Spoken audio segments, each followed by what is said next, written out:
It is finally happening. The doomsday clock on the WNBA has officially started ticking, and if you think this is just standard negotiation posturing, you are not paying attention to the silence coming from the biggest stars in the world. As of right now, the 2026 WNBA season is in genuine danger of never tipping off. The players have officially opted out of the collective bargaining agreement, effectively tearing up the contract that governs the league. On the surface, the headlines tell you this is about success. They tell you the league just signed a historic $2.2 billion media rights deal. They tell you that Caitlin Clark and Angel Reese have ushered in a golden era of profitability. But if you look at the actual receipts, the deleted tweets, the leaked audio from the negotiations, and the body language of the union leadership, you realize this is not a victory lap. It is a hostage situation. The players are not just asking for a raise, they are accusing the league of hiding money. And the league? They just put a $1 million salary offer on the table that looks like a gift, but the players are treating it like a poison pill. Today on Basketball Spilled, we are doing a forensic deep dive into the WNBA's looming lockout. We are going to expose the Trojan horse offer the league just made. We are going to look at the timeline of disrespect that led Breanna Stewart and Nneka Ogwumike to the brink of a strike. And we are going to explain why the 2026 season might be sacrificed to save the future of women's basketball. This is not about basketball anymore. This is about the receipts. Let's start with the incident that changed the temperature in the room. You have to go back to the moment the WNBPA president, Nneka Ogwumike, sat down in front of a microphone and dropped the diplomatic act. For years, the WNBA players have played the role of the grateful athlete. They were told to be thankful there was a league at all. They flew commercials, squeezed into middle seats, and played for salaries that were a fraction of what they could make in Russia or Turkey. But listen to the shift in tone. Nneka did not say they were hoping for a better deal. She said they were opting out because the current business model was designed to undervalue them. She called it a defining moment. This was not a request, it was a mobilization order. And what triggered this? It was the math.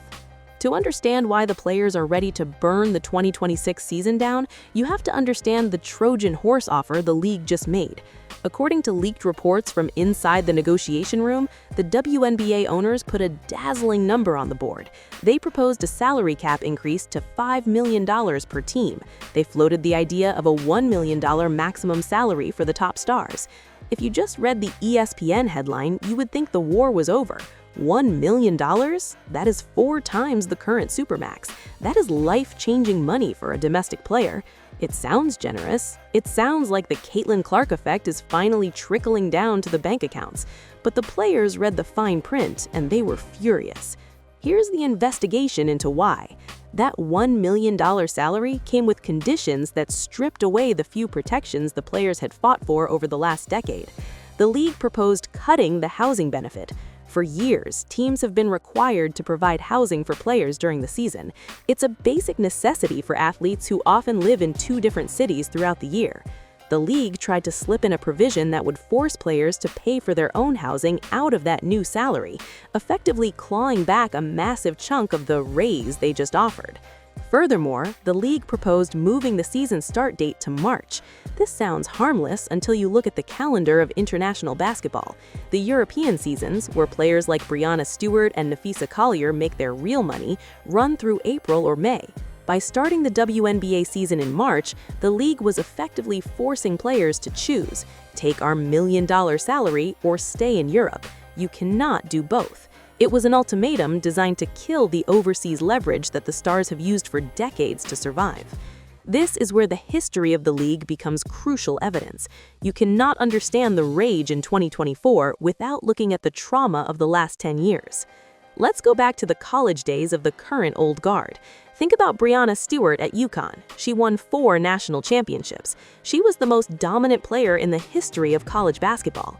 When she was drafted number 1 overall, she walked into a league where the maximum salary was barely enough to buy a modest house, let alone build generational wealth. The reality for players like Stewart, Breanna, and Taurasi was that the WNBA was their side hustle. Their real job was in Russia. They were paid millions by oligarchs to play for teams like UMMC Ekaterinburg.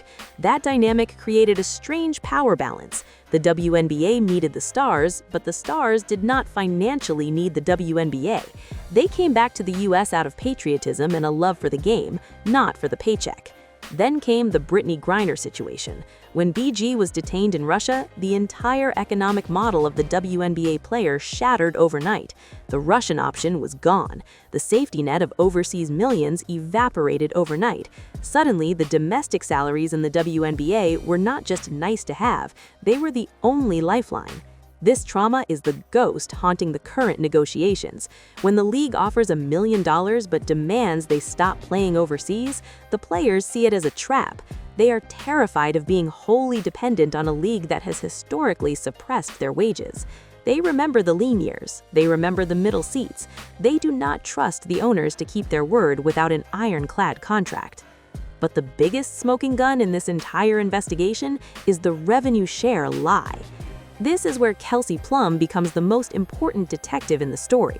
2 years ago, Plum went on a podcast and said something that confused a lot of casual fans, but terrified the league executives. She said, "We are not asking for the same money as the NBA players, we're asking for the same percentage."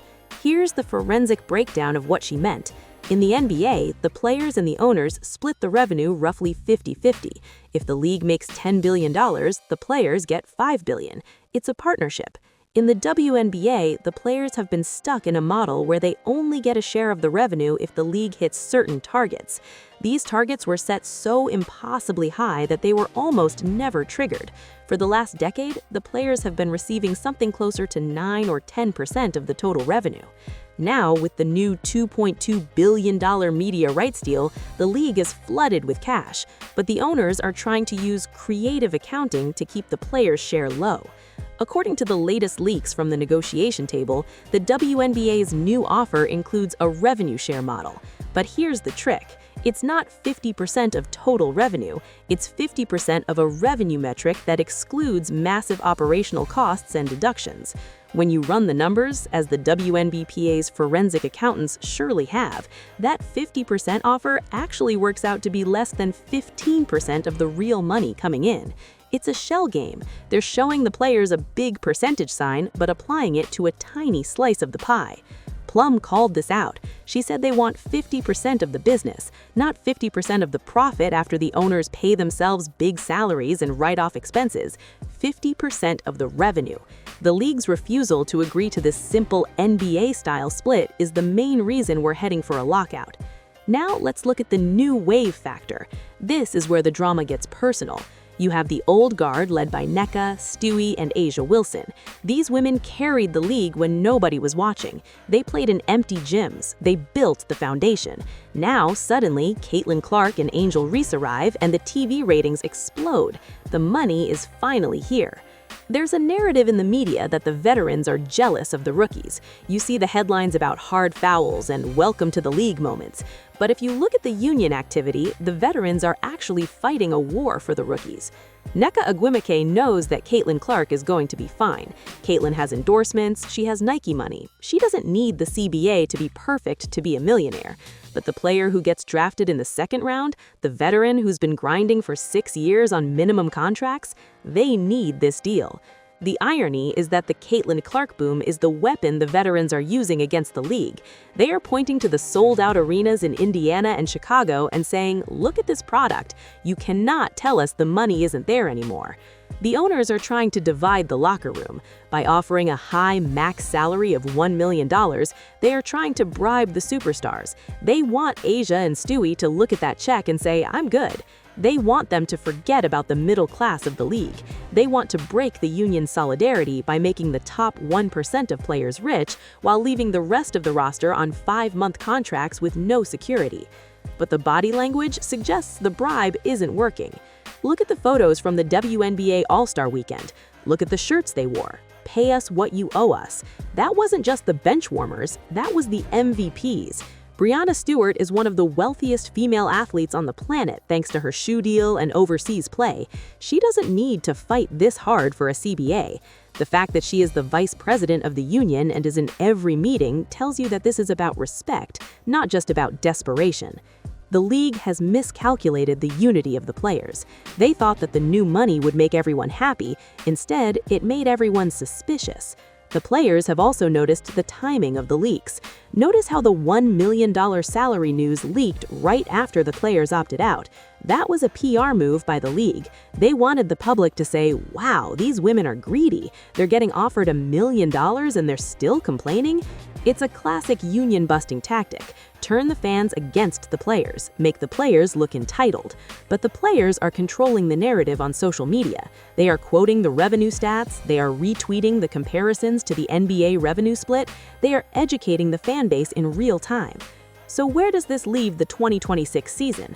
The timeline is tight. The current CBA expires in October 2025. If a new deal is not reached by then, the lockout begins. A lockout means no training camp, no free agency, and if it drags into the spring of 2026, no season. The players have drawn a line in the sand. They have explicitly stated they are willing to lose a season to get the right deal. They look at the women's soccer players who fought for equal pay. They look at the historic strikes in other sports. They know that if they sign a bad deal now, right when the media rights value is skyrocketing, they will be locked into a bad contract for the next 7 years. They will miss the entire boom. The insider prediction is this: the league will blink first, but it will get ugly before they do. The owners cannot afford to lose the momentum of the Caitlin Clark era. If they lock out the players in 2026, just as the casual fans are tuning in, they will destroy 20 years of progress. The players know this. They are holding the Caitlin card hostage. Expect the rhetoric to get more toxic. You will see more leaks about greedy demands. You might even see the league try to create a scab narrative or threaten to contract teams. But pay attention to the silence of the superstars this offseason. If A'ja Wilson and Breanna Stewart stop posting workout videos in WNBA gear, if they start promoting their rival league, Unrivaled, more heavily than the WNBA itself, you will know the decision has been made. Unrivaled, the 3-on-3 league founded by Stewart and Collier, is the final piece of leverage. It is a league owned by the players. It pays high salaries. It gives them an equity stake. It proves that they can build their own product without the WNBA owners. If the CBA talks collapse, do not be shocked if the stars simply pivot to their own league and leave the WNBA shields behind. The soap opera is just beginning. The season might be over before it even starts. And for the first time in history, the players aren't asking for permission to survive. They are demanding the keys to the business.